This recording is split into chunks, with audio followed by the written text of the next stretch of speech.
சகுனி பற்றிய உங்கள் எண்ணத்தை இன்றே மாற்றிக்கொள்ளுங்கள். பரமாத்மாவின் வாய்மொழியால் நல்லவன் என்ற பெயரை பெற்ற சகுனி. சகுனி தன் முன்னே கை நீட்டி விரல்கள் விரித்து கண்மூடி அமர்ந்திருக்கும் தந்தை சுபாலனை கண்டான். இந்த கைகள் தானே என்னை வாரி அணைத்தவை, இந்த விரல்கள் தானே என் கண்ணீர் துடைத்தவை, இந்த கைகள் தானே எனக்கு வாழ்வீச கற்று தந்தவை. இதன் விரல்களை என் கைகளாலேயே வெட்ட வேண்டிய நிலை வந்ததே. இடையில் இருந்த குருவாளால் ஒவ்வொரு விரலாய் வெட்டினான் சகுனி. அவன் தந்தையோ வலி தாழாமல் உதடு கடித்து கடித்து சத்தம் வராமல் வாய் மூடி கண்கள் தெறிக்க அமர்ந்திருந்தார். கண் திறந்தான் சுபாலன். எதிரே கண்ணீரோடு அமர்ந்திருக்கும் மகனை பார்த்தான். மகனே சகுனி, எவ்வளவு அழகான குடும்பம் நமது. காந்தாரி என்ற அழகு மகள், வீரத்திற்கு இலக்கணமாக 3 புதல்வர்கள், அதில் இளையவனாய் நீ. இன்றோ அனைவரையும் இழந்து அநாயதைகளாய் நிற்கின்றோம். இதோ இன்னும் சிறிது நேரத்தில் நானும் இறந்து விடுவேன். நீ இருக்க வேண்டும். நம் குலத்தையே அழித்த பீஷ்மரின் குலத்தை ஒட்டுமொத்தமாய் வேறறுக்க நீ இருக்க வேண்டும் என்பதாலேயே எங்கள் அனைவருக்கும் இந்த சிறையில் அளிக்கப்பட்ட ஒரு பிடி உணவை உனக்கே தந்து ஒவ்வொருவராய் இறந்து கொண்டிருக்கிறோம். எங்கள் ஒவ்வொரு இறப்பையும் நேரில் கண்ட உன் கண்கள் நாளை பீஷ்மரின் குலத்தில் ஒவ்வொருவரின் இறப்பையும் கண்டு மகிழ வேண்டும். அதற்கும் காரணமாக நீயே இருக்க வேண்டும் என்றான். அவ்வளவு பலம் என்னிடம் இல்லையே தந்தையே ஏற்றான் சகுனி. மகனே, உன் பலம் உடல் வலிமை சார்ந்ததல்ல, மன வலிமை சார்ந்தது. அதை உன் புத்தியின் வலியை பிரயோகப்படுத்து. திட்டங்களால் எதிரிகளை தகர்க்க முயற்சி செய். எவரையுமே நேரடியாக எதிர்க்காதே. வேறு எவரையாவது தூண்டிவிட்டு நீ நினைப்பவரை அழி. சந்தர்ப்பத்திற்கு காத்திரு. குழப்பங்களை உண்டாக்கு. நிர்மூலமாக்கு உன் எதிரிகளை. இன்றிலிருந்து சகுனி என்ற பெயருக்கு இதுதான் பொருளாக இருக்க வேண்டும். வெட்டிய என் விரல்களை தாயக்கட்டைகளாக செய்து வைத்துக்கொள். நீ எந்த எண்ணை நினைத்து உருட்டினாலும் அந்த எண்ணாக நான் வந்து விழுவேன். தகுந்த நேரத்தில் இதை பயன்படுத்துவதான் உன் திறமை. எந்த குலத்தின் பெருமையை நம்மால் கெட்டுவிடும் என எண்ணி நம்மை சிறையில் அடைத்து பீஷ்மர் அளித்தாரோ அந்த குலத்தையே நாசம் செய்வதுதான் உன் வாழ்க்கையின் லட்சியமாக இருக்க வேண்டும் என்றான் சுபாலன். தந்தையே, நாம் என்னதான் தவறு செய்தோம்? எதற்காக பீஷ்மர் நம்மை அழிக்க துணிந்தார்?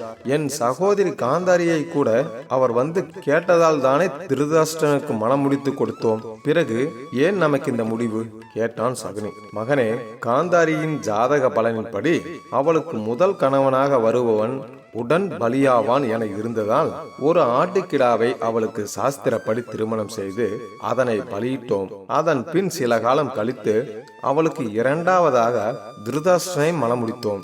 இது பீஷ்மருக்கு தெரிந்தவுடன் கோபப்பட்டார். நமது விளக்கத்தையும் கேட்கவில்லை. ஆடாகவே இருந்தாலும் அது பலியானதால் காந்தாரி ஒரு விதவைதானே. ஓர் விதவையை என் குலத்தில் கட்டி வைத்து என் குல பெருமையை சீரழித்து விட்டீர்களே. நீங்கள் வெளியில் இருந்தால் உங்களால் அந்த ரகசியம் வெளிப்பட்டு அதனால் உலகமே நாளை என் குலத்தையே கேவலமாக பேசுமே என பொங்கி எழுந்த பீஷ்மர் நம்மை சிறையில் அடைத்து தன் தர்மத்தை நிலைநாட்ட தினமும் ஒரு கைப்பிடி உணவு தருகிறார். அதை நாங்கள் உண்ணாமல் தியாகம் செய்து உனக்களித்து உயிர்ப்பித்து வந்தோம். உன்னை உயிர்ப்பித்தது நம் குலத்தை வளர்க்க அல்ல, பீஷ்மரின் குலத்தை அழிக்க. எனவே அன்பு, பாசம், கருணை, நன்றி, நேசம் என எதையுமே நெஞ்சில் கொள்ளாமல் வெறுப்பு, பலி, வெஞ்சினம், இகழ்ச்சி என இவைகளை மட்டுமே மனதில் கொள் என்றான் சுபாலன். இதை கூறும் போதே சுபாலனின் கண்கள் இருண்டன. தன் உயிர் தன்னை விட்டு பிரிய போவதை அறிந்தான். தன் ஒட்டுமொத்த உயிர் சக்தியையும் தன் இன்னொரு கையில் கொண்டு வந்தான் சுபாலன். தன் வாளினை எடுத்தான். சகுனியின் கணுக்காலை வாளின் பின்புறத்தால் அடித்து உடைத்தான். வலி தாழாமல் அலறினான் சகுனி. தந்தையே, என்ன இது? ஏன் இப்படி ஒரு காரியம் செய்தீர்கள்? வாழ்நாள் முழுவதும் என்னை ஊனமாக்கி விட்டீர்களே. கால் தாங்கி தாங்கி நான் நடப்பதை பார்த்து என்னை அனைவரும் ஏளனம் செய்வார்களே. ஒரு தந்தை மகனுக்கு செய்யக்கூடிய காரியமா இது என்று கோபத்துடன் கேட்டான் சகுனி. மகனே, என்னை மன்னித்து விடு. இனி உன்னை பார்க்கும் எவரும் ஏளனமாகவே பார்க்க வேண்டும். அது உன் நெஞ்சில் கேவலமாக பதியும். கோபத்தையும் வெறுப்பையும் அவர்கள் மேல் உண்டாக்கும். அது எரிதலாய் உன் மனதில் பரவும். அதனாலேயே எவரிடத்தும் உன்னால் அன்பு கொள்ள முடியாது. நீ வேதனையுடன் இனி எடுத்து வைக்கும் ஒவ்வொரு அடியும் உன்னை ஏளனம் செய்யும். அந்த ஏளனமே அவர்கள் அழிவிற்கு காரணமாகும். உன்னுடைய இந்த இழிநிலைக்கு காரணம் பீஷ்மர் அல்ல, அவர் காக்க நினைத்த இந்த குலம்தான். இதை அழிப்பதே உன் நோக்கம். மகனே, அதை அழிப்பேன் என எனக்கு வாக்கு கொடு என கூறிக்கொண்டிருக்கும் போதே சுபாலின் உயிர் பறவை அவன் உடலை விட்டு பறந்தது. தன் தந்தையின் முகம் பிடித்து சகுனி அலறிய சத்தம் பீஷ்மரின் காதுகளிலும் கேட்டது. ஆனால் அது தன் குலத்தின் அழிவிற்கான ஆரம்ப சங்கோசை என்பதை அவர் அறியவே இல்லை. காலம் ஓடியது. தந்தையின் எண்ணப்படியே கௌரவர்களோடு உறவாடி பாண்டவர்களை எதிரியாக்கி பீஷ்மர் காத்து நின்ற குலத்தினை அழித்து தானும் களத்தில் மாண்டான் சகுனி. போரில் வீர மரணம் அடைந்த வீரர்களின் மனக்கேதம் நீக்கும் பொருட்டு பெரிய யாகம் நடைபெற்றுக் கொண்டிருந்த அரண்மனைக்குள் நுழைந்தார் கிருஷ்ணர். தர்மன் வரவேற்க மற்றவர் தலைவணங்க உள்ளே நுழைந்தார் கிருஷ்ணர். யாகம் தொடங்கலாமே, சொர்க்கத்தை அடைய அவரவர்க்குரிய பாகத்தை வைத்தாயிற்றல்லவா என கேட்டார். ஆயிற்று கண்ணா, முதலில் பீஷ்மர், பிறகு துரோணர் என வரிசையாக வைத்தாயிற்று.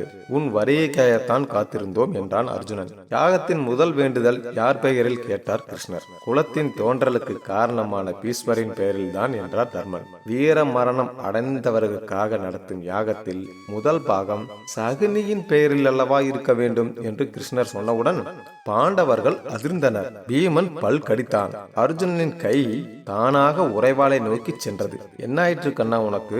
முதல் பாகம் என்பது நாம் அளிக்கும் மிகப்பெரிய மரியாதை. அதை பாவி சகுனிக்கா முதலில் வழங்குவது? பீமனின் கோபம் வார்த்தைகளாய் வெளிப்பட்டது. ஆம், அதற்கு தகுதியானவன் அவன் ஒருவனே என்றார் கிருஷ்ணர் அமைதியாக. பீஷ்மரை விட சிறந்தவனா சகுனி? நயவஞ்சகமே உருவானவனுக்கு வீர மரண மரியாதையா கேட்டான் அர்ஜுனன். அர்ஜுனா, வீர மரணம் என்பது போர்க்களத்தில் எதிரியுடன் நேருக்கு நேர் நின்று மோதி உயிர் துரத்தல் என்பதல்ல. தான் கொண்ட கொள்கைக்காக எத்தகைய தியாகங்களையும் புரிந்து எத்தனை தடை வரினும் தகர்த்து தன் லட்சியம் நிறைவேறிய பின் கடமை முடிந்ததென தன் உயிர் துறப்பதுதான் வீரமரணம். இதில் பீஷ்மரை விட உயர்ந்தவன் சகுனியே என்றார் கிருஷ்ணர். பீஷ்மரின் லட்சியம் நிறைவேறாமல் போயிருக்கலாம். போரில் பாண்டவர் தோற்கவில்லை.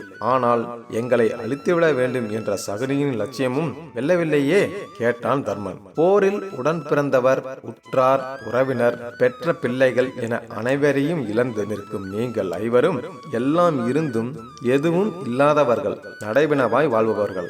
என் இருப்பு ஒன்றே உங்களை இங்கு இருக்க வைத்தது.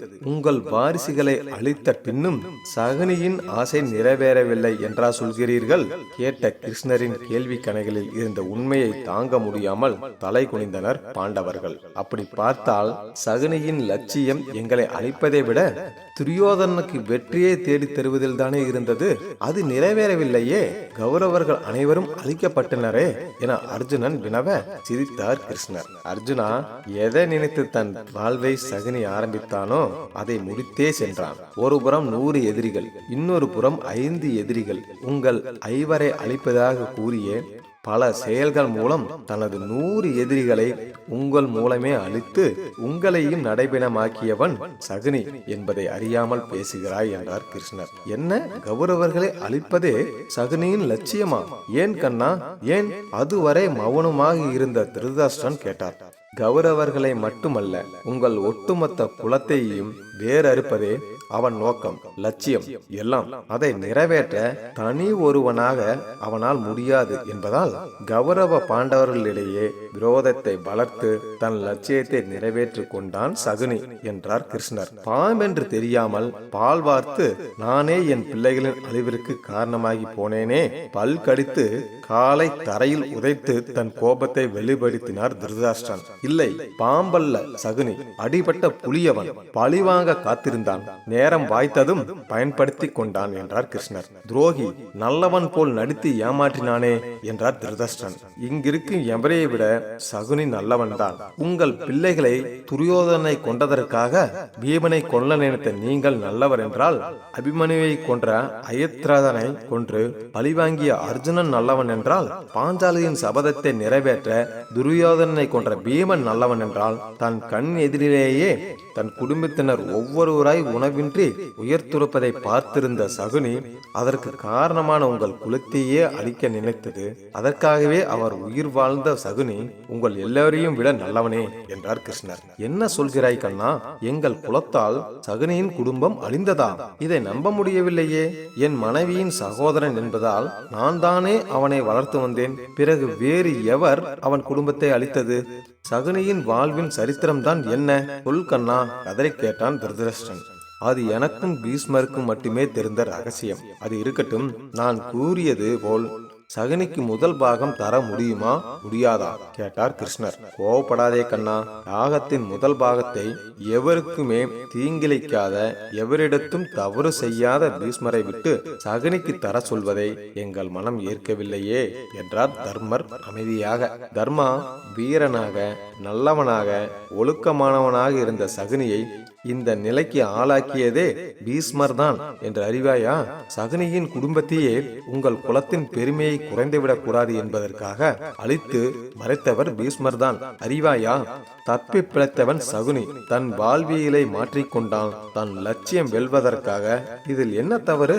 போரை வெல்ல நாம் செய்த அதர்மங்கள் எல்லாம் தர்மங்களாகும் போது அவன் கொண்ட லட்சியம் வெல்ல சகுனி செய்த செயல்களும் தர்மங்களே என்றார் கிருஷ்ணர். பாஞ்சாலியை தூளிருக்க வைத்தது சகுனி செய்த தர்மமா? கேலியாய் கேட்டான் பீமன். பீமா, வரம்பு மீறி பேசுகிறாய். யோசித்துப்பார் அன்றைய நிகழ்வை. எனக்கு பதிலாக என் மாமன் சகுனி தாயம் உருட்டுவார் என துரியோதனன் சொன்னவுடன் எங்களுக்கு பதிலாக கண்ணன் தாயம் உருட்டுவான் என உங்களில் எவரேனும் கூறியிருந்தால் அது நடந்தே இருக்காது. அங்கு போட்டி தர்மனுக்கும் துரியோதனுக்கும் இடையேதான் நடந்ததே தவிர சகுனியுடன் அல்ல.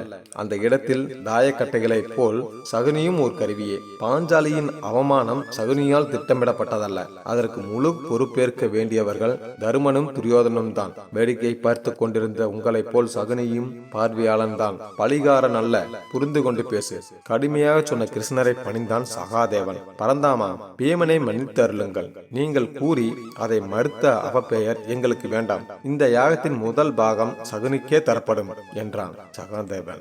அனைவரும் வேறு வழியின்றி ஒப்புக்கொண்டனர். யாகம் முடிந்து கிருஷ்ணர் விடைபெற்றார். அவரை பின்தொடர்ந்த சகாதேவன், பரந்தாமா, சகுனிக்காக பரிந்து பேச தாங்களே முன்வந்தது ஆச்சரியமே.